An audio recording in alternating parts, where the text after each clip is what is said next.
तो NEET paper leak की जांच तेज हो गई है। देश के अलग अलग जगहों से आरोपियों को गिरफ्तार किया जा रहा है।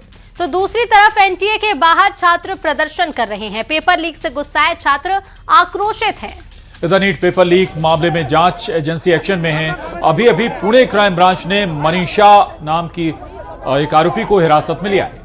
मनीषा वाघमारे का नाम पुणे में पेपर लीक से जुड़ा बताया जा रहा है। नीट यूजी पेपर लीक मामले को लेकर जम्मू में कांग्रेस और यूथ कांग्रेस कार्यकर्ताओं ने जोरदार प्रदर्शन किया है। वहीं छात्रों ने आरोप लगाया कि बार बार पेपर लीक होने से लाखों छात्रों का भविष्य दांव पर लग रहा है।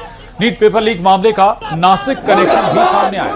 दरअसल नासिक में नीट के पेपर प्रिंट किए गए थे और यही वजह अब नासिक में भी जांच चल रही है। 3 तस्वीरें आपके सामने छात्रों पर जिस तरह से अब क्योंकि संकट मंडराने लगा है, ऐसे में छात्रों में भारी आक्रोश है। जम्मू कश्मीर में यूथ कांग्रेस ने प्रदर्शन किया है और अब कई आरोपी अब तक इस मामले में गिरफ्तार किए गए हैं।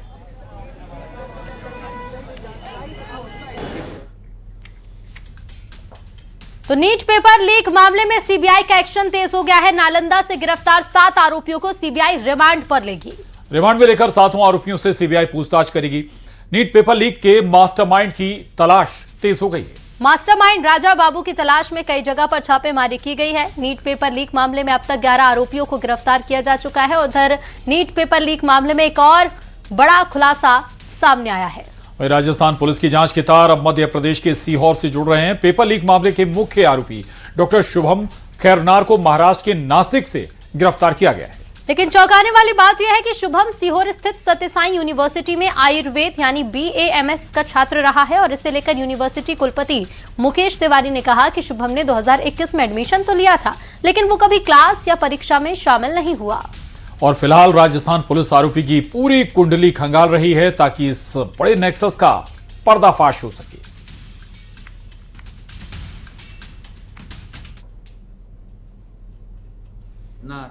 ये आयुर्वेदिक पाठ्यक्रम 2021 में इस विश्वविद्यालय में प्रवेश लिया था, लेकिन प्रवेश के बाद से ही ये छात्र लगातार अनुपस्थित है।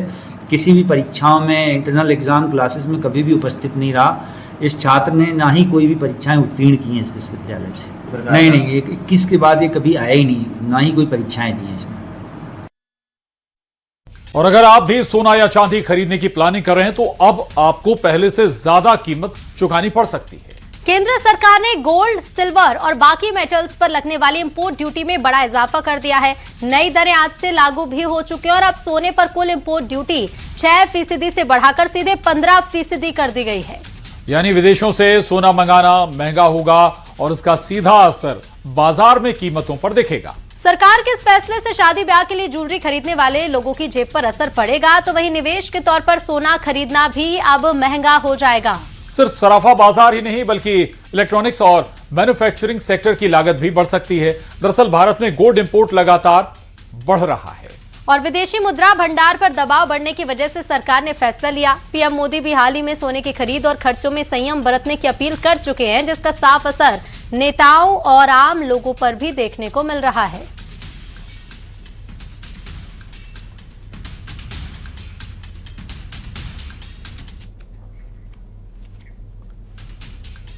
और गोल्ड, सिल्वर और बाकी मेटल्स पर लगने वाली इंपोर्ट ड्यूटी में बढ़ाए जाने के बाद लोगों को पहले के मुकाबले ज्यादा रुपए देने होंगे और ऐसे में सराफा बाजार में रौनक कम हो सकती है। इंदौर और रतलाम के सराफा बाजार में इंपोर्ट ड्यूटी बढ़ाए जाने के बाद क्या हालात है, उस पर इंदौर से संवाददाता मिथिलेश गुप्ता और रतलाम से संवाददाता सुधीर जैन की इस रिपोर्ट को देखिए। गवर्नमेंट को ये चाहिए कि कम से कम लोगों को, गरीब व्यक्ति भी आराम से सोना खरीद सके। सोने के भाव कम होना चाहिए। अब 1.5 लाख में अब वो मना करना है, इसका मतलब ये कि रेट बढ़ाने की तैयारी में गवर्नमेंट, और गरीबों के पहुंच से सोना चांदी बाहर होने वाला है। 2 लाख पार भी हो सकता है। इंपोर्ट ड्यूटी बढ़ने से बहुत फर्क पड़ रहा है। पहले ही व्यापार नहीं है बाजार में और मध्यम परिवारों की पहुंच से भी सोना चांदी दूर हो रहा है, क्योंकि ये अत्यंत आवश्यक चीज़ है मध्यम परिवार की। दुख सुख में उनको काम आती है। रकम गिरवे रख के वो उनका काम कर सकते हैं। अभी 2 लाख के हिसाब से तो कोई सोना खरीद ही नहीं पाएगा। अभी देखते हैं भैया, क्या मालूम, अभी 1:30 बजे बाजार खुलता है और उसके बाद मालूम पड़ता है कि मार्केट के रेट्स ओपन्स क्या होते हैं और इम्पैक्ट तो अब देखो क्या है। इसका इम्पैक्ट अभी एकदम मालूम नहीं पड़ता है, पर अभी 2-3 दिन के अंदर मालूम पड़ेगा कि इसका इम्पैक्ट क्या पड़ता है भैया। सर ये तो व्यापार के लिए मार की स्थिति ये देखा जाए तो क्योंकि आपने एक तरफ तो 1 साल सोना खरीदने का ग्राहकों को मना कर दिया, दूसरी तरफ आपने टैक्स ड्यूटीज़, इंपोर्ट ड्यूटीज़ और सेस वगैरह बढ़ा दिया है। जो आयात शुल्क बढ़ा है उसका जो 10% का जो इफेक्ट आया है वो वास्तव में थोड़ा सडनली लोगों को ऐसा लगेगा कि यार थोड़ा सा बढ़ गया है, लेकिन कुछ 2-4-8 दिनों में सब नॉर्मल हो जाएगा, क्योंकि ये जो सारी व्यवस्था हुई देश के हित के लिए हुई है। अगर सरकार ने कोई फैसला लिया तो हर निर्णय को फॉलो करे और उसके अंदर अपने को सरकार का सहयोग करना चाहिए।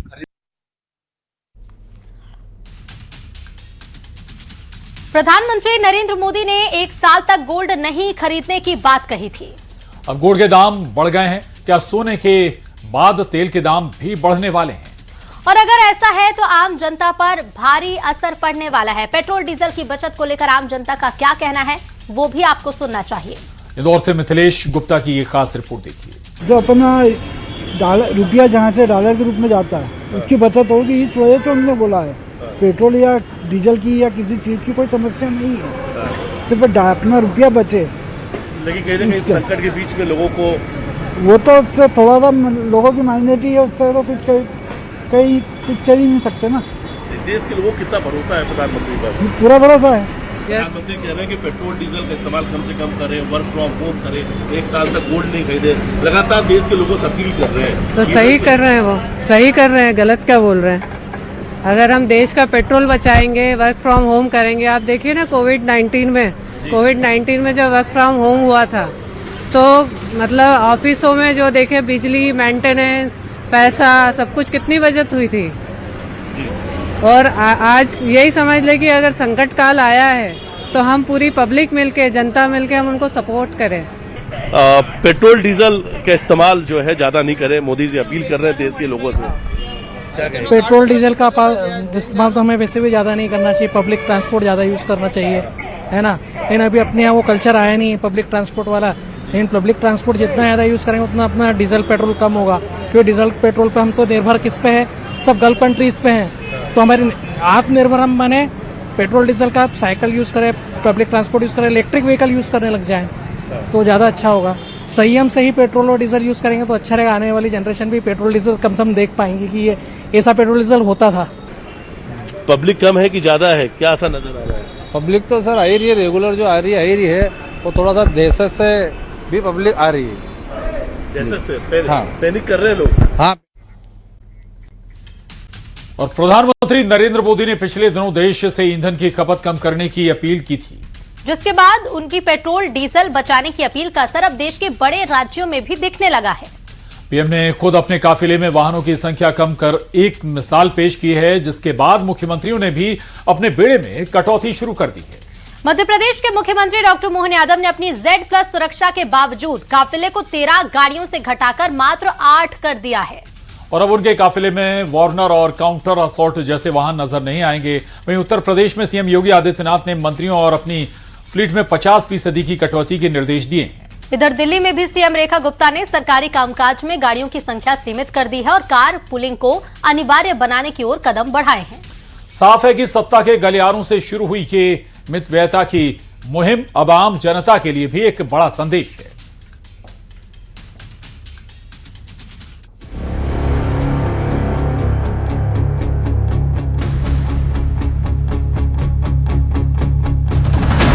ईंधन बचत को लेकर प्रधानमंत्री नरेंद्र मोदी की अपील का असर दिखने लगा है। अपील के बाद खुद पीएम मोदी ने अपने काफिले में वाहनों की संख्या कम कर एक मिसाल पेश की है।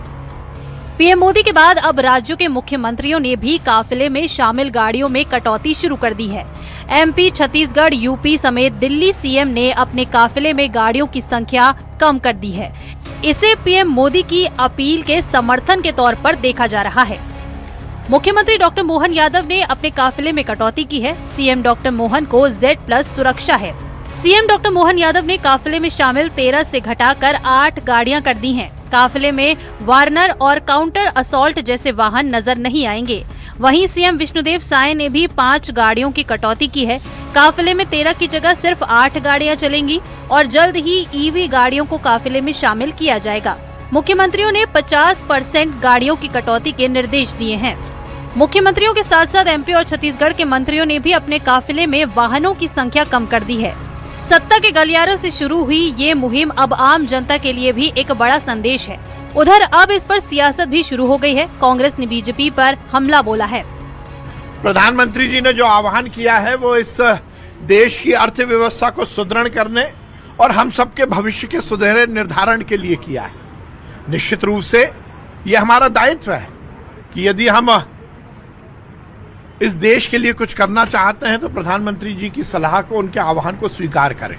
और इसीलिए हमने भी ये सुनिश्चित किया है कि किसी तरह का काफिला हमारे साथ नहीं चलेगा।